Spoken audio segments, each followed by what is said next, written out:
Hey everybody, so I just wanted to talk a little bit today about quick fixes and things that people are doing that I see that are potentially really dangerous, and I don't want that to don't want that to be you. I just want to introduce you to my friend up here, Tom. His name's Tom, and that rack of that mule deer underneath there was a deer that he had just killed when I came upon him a couple years ago. He's a 170-pound male Tom mountain lion, which is the big boy. So anyhow, Tom's watching over, make sure I don't screw anything up today. But I just want to talk to you a little bit. I've had a lot of friends, a lot of patients over the years that had gastric bypass, which essentially what they do is they staple the stomach literally to make it smaller. Instead of your stomach being this big, they make it this big to make it smaller, so you can't eat so much food. Okay, if you do, I mean, it makes you sick. And so that's the basic premise. That's how it works. So it's the same old calories in, calories out. Yeah, there's nuances. I mean, a calorie of a birthday cake is not the same as a calorie of broccoli, right? They're both carbs, but one's a simple carb, one's complex. That's a whole nother story. But the bottom line is you simply can't eat the volume of food that you normally would with this gastric bypass. And so it's extremely effective. I've watched some of my patients drop 100 pounds in a matter of 4 to 6 months. And they feel great. They look amazing, a totally different person. But I've even had some of them say, well, my doctor told me I couldn't have a Snickers or it'd make me sick. So I showed him. I ate that Snickers and I drank that Coke and it didn't even make me sick. So I showed him. And so the problem I see, and another one is these the GLP-1 agonists that are out there now, the Wegovy's and that sort of thing.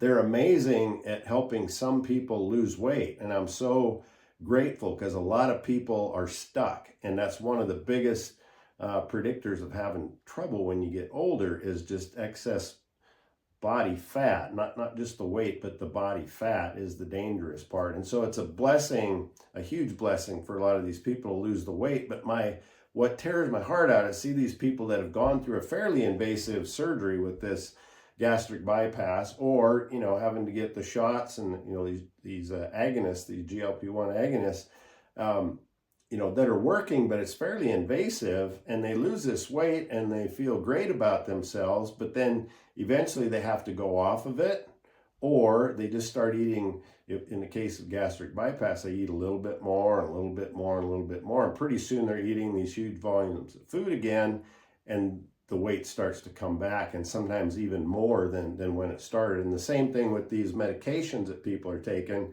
You can't take them forever, and eventually you get off of those. If you don't learn the principles about why you gain body fat in the first place, it all comes back, and it tears me up, like say, to see these people do the work and these fairly invasive things, and then in the end up either the same weight or even heavier with all this inflammatory body fat. And so it's super important that you learn the principles first. Okay, if you use these things to jumpstart your weight loss and make you healthy, that's fantastic. But you still need to learn the principles and what the principles are.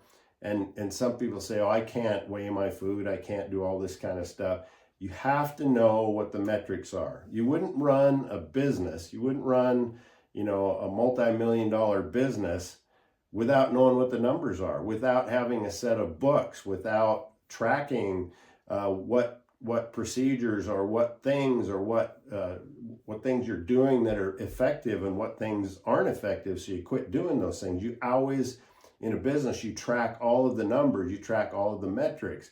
And yet when it comes to our own health, we think we're too busy to do that. So you have to know, and the other problem is that we're all different genetically. What I can eat versus and how much exercise I have to do versus the next person may be totally different, and maybe it's not fair, whatever, one way or the other. But the bottom line is you have to know what works for you and what doesn't work for you. And so I would just encourage you to track everything that goes in your mouth. It's not that hard to do.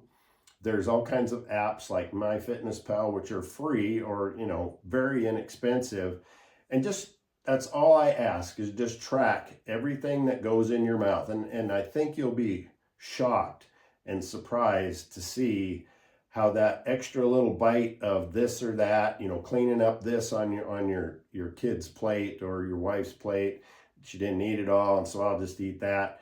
How those little things can really, really add up. And if you, on the daily, consume more calories than you burn, you're going to put on weight. And like I say, I want you to look good. I want you to feel good. I want you to be vibrant, but it's not an ego thing. It's not about how you look. It's body fat is inflammatory, and inflammation is the root cause of every disease, whether it's cancer, diabetes, any of these diseases. The root cause is inflammation, and high body fat percentage is, you're just setting yourself up for inflammatory disease. So why do you think this guy looks so good, old Tom up here? Because mostly what he eats is protein, right?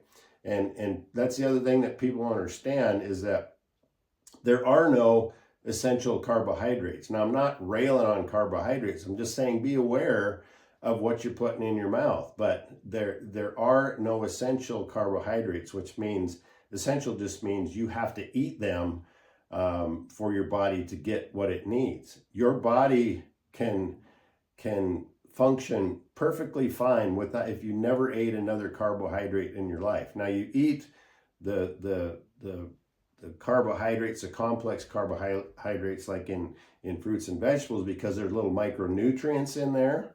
There's minerals in there that our body needs, but you don't need carbohydrates in your diet. Your body is very sophisticated at taking fat and protein and turning that into carbohydrates. So I would recommend, of course, talk to your doctor. This is not advice by any means. Talk to your doctor first, but most of the research I've looked at, most people need a gram of protein per pound of desired body weight. That's really important to keep that in mind. Not where you're at now, but if you want it, you're 200 and you want to be 180, you shouldn't consume 200 grams of protein.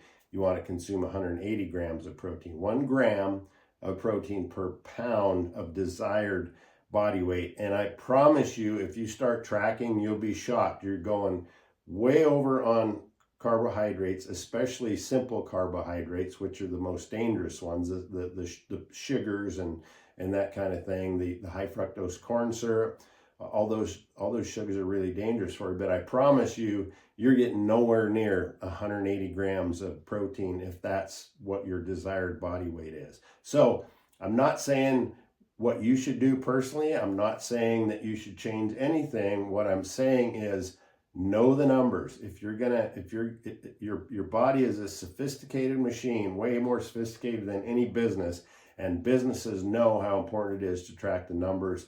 Why shouldn't you do the same? Look at MyFitnessPal. There's lots of other apps out there. That's just the one that my students use, and it works really well. And no judgment, no emotion, just track the numbers.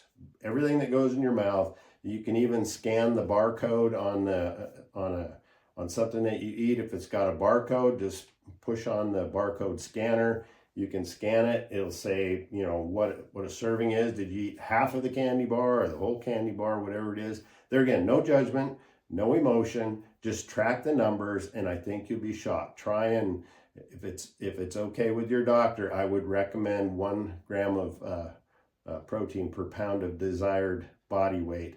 And most of you will see you're probably 300-400 carbs. That's way too many. You don't need that many. A lot of people would recommend 100 or less of good complex carbs. And with fat, that's a whole nother story. Fat, you just want to be careful, the types of fats that you're eating. Try and stick with olive oil, avocado oil. If you're going to be cooking with it, I like avocado oil because it's a low smoking point. Smoking point just means at what temperature will it start smoking if you put it in the pan. And when it starts smoking, it's starting to do things to the oil and change it in such a way that's not good for you. So just be aware of a few of those little things. If you have more questions about that, just reach out to me, send me a message. I'm available on lots of different outlets. Send me a message and I'll be glad to talk to you about it.